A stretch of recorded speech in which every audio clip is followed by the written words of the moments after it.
Okay, we're working on the assembly of the SD90s.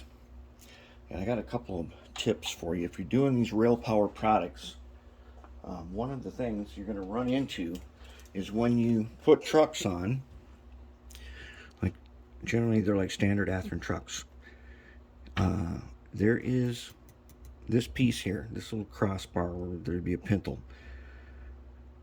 It's too tall. You can't get the cover over the worm gear and still have any back and forth. So you're going to have to file it. Not only that, you're going to need to do it so that you can get the coupler height set. So what I did is I filed it down. Okay, then I took some contact cement. This stuff, the good stuff in the can. Okay, got this at the hardware store. Now the thing about contact cement is you put it on both parts to be joined. You put join in place while it's still wet, and you take them apart and you leave it sit for about 20 minutes. Then when you go back 20 minutes later, you press them on and you get instantly a super strong bond. And when it's metal to metal, because there's a little washer under here that set the height right for this, because we have an opening here. And I don't want to file out the opening, and when all I had to do was put a little washer. In addition to that, Athearn trucks, this frame is so big that when this crossbar is higher, your trucks will hit the frame and they will not be able to go up and down like this. And that's not good. You don't want that. And without the washer, it gets in there and it's so stiff that it doesn't want to turn. The caps themselves, you're going to have to file flash off these little legs here. And that's no problem. You can do that. Then, everything's set. So everything's in there now. It's got a washer that is bonded to the crossbar. Underneath here, these trucks are just a plate. They don't have a hole in them. So they just fit in their socket that we made this so it would do 15-inch radius. And turns out that in and of itself is extremely helpful to getting these trucks right.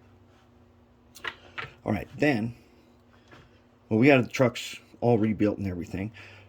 The one that I got from the junk man, this one, had these GSB trucks on them.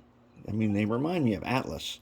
And whoever tried to build this, they had put a hole here, because there's a little pin on top of these trucks. You put a little hole there, and so it will go in there. But I had to put 2 washers on top of that pin to get it to the right height. And that worked. It's in there. Got these covers on. And I put a PC board on top of the worm cover with a dot of goop here in the corner. Just 2 corners. That'll hold it. If I have to get in there, I can. But all I really got to do is unsolder these 2 wires and just pull the cap off if I need to get at the worm.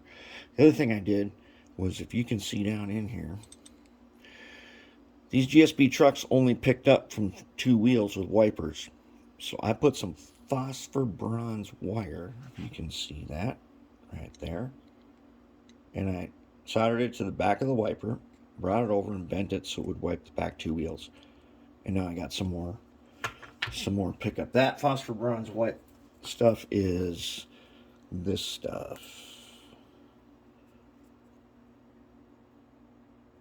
from Taichi.